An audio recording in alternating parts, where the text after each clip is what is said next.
Assalamualaikum warahmatullahi wabarakatuh. Perkenalkan, nama aku Desya Amininda Winawati dengan NIM 1420111333053 dari kelompok 6 Manajemen Kualitas Air Aquaculture Fakultas Perikanan dan Kelautan Universitas Airlangga. Jadi pada kesempatan kali ini kita akan belajar bersama-sama tentang proses pengapuran dan juga pemupukan. Ada beberapa poin penting yang bakal aku sampaikan pada video kali ini ya. Jadi yang pertama adalah pengertian pengapuran dan juga pemupukan, alat dan fungsinya, bahan dan fungsinya, cara kerja dan juga manfaat, proses pengapuran dan juga pemupukan, serta ada cuplikan video proses pengapuran dan juga pemupukan. Oke, yang pertama adalah pengertian pengapuran. Pengapuran merupakan suatu usaha yang dilakukan untuk mengatasi rendahnya pH di dalam kolam atau tambak. Proses pengapuran dilakukan dengan mengaplikasikan kapur pertanian ke dalam kolam guna meningkatkan pH, konsentrasi alkalinitas, kesadahan, dan ketersediaan karbon untuk fotosintesis. Proses pengapuran kolam biasanya dilakukan setelah tanah dasar mengering dan dibalik. Jenis kapur yang digunakan ada kapur dolomit dengan dosis 70 gram per meter kubik atau kapur kalsium dengan dosis 100 gram per meter kubik. Tujuan dari proses pengapuran ini selain meningkatkan pH juga digunakan untuk membasmi atau membunuh hama dan patogen yang ada di dalam kolam atau tambak. Selanjutnya adalah pengertian pemupukan. Pemupukan merupakan pemberian bahan organik atau bahan anorganik untuk menggantikan unsur hara yang hilang di dalam tanah atau kolam guna meningkatkan produktivitas kolam. Pemupukan dilakukan dengan cara menebarkan pupuk ke dalam kolam secara merata dan didiamkan selama 4-6 hari supaya pupuk dapat bereaksi secara sempurna. Adapun pupuk yang biasanya digunakan dalam proses pemupukan kolam atau tambak adalah pupuk urea dengan dosis 400-500 gram per meter kubik. Oke, selanjutnya adalah alat dan bahan. Alat yang digunakan dalam proses pemupukan diantaranya 1. Akuarium, digunakan sebagai tempat untuk menaruh tanah yang akan diberi kapur. Yang kedua adalah sekop untuk membalikan tanah. Yang ketiga adalah ember sebagai wadah penampung air. Adapun bahan yang digunakan adalah yang pertama adalah tanah, digunakan sebagai media uji. Yang kedua ada CaCO3 atau kapur pertanian, digunakan sebagai media yang dapat digunakan untuk meningkatkan pH kolam atau tanah. Kemudian ada urea yang digunakan sebagai media pemupukan. Dan yang keempat ada TSP, yaitu pupuk yang mengandung fosfat untuk memacu produktivitas plankton di dalam kolam.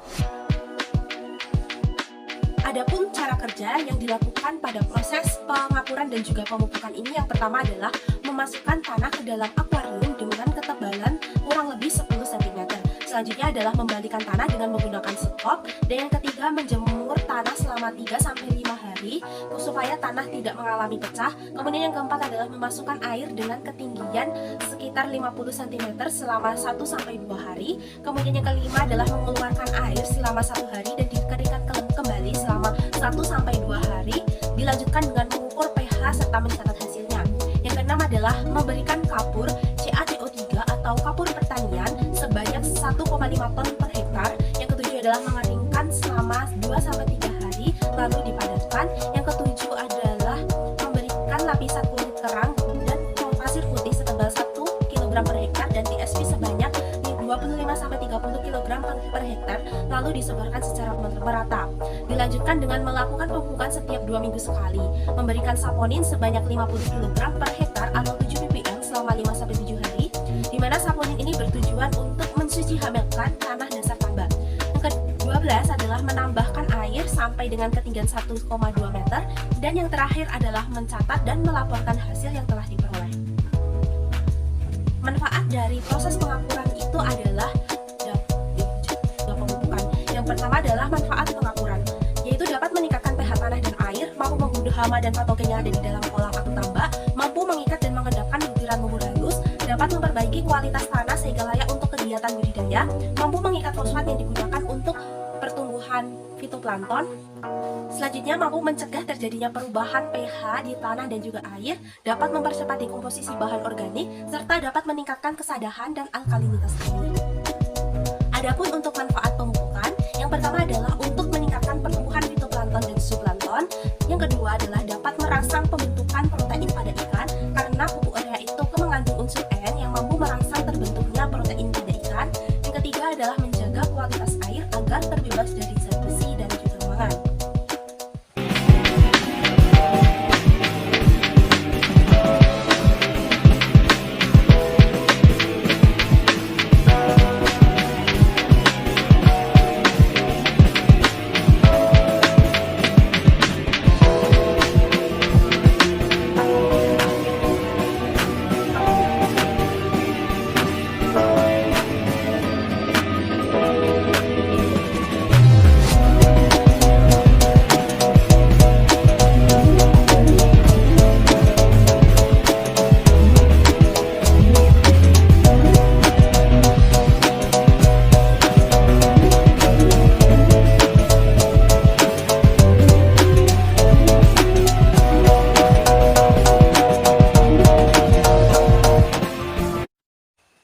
sekian yang bisa saya sampaikan, kurang lebihnya saya mohon maaf. Wassalamualaikum warahmatullahi wabarakatuh.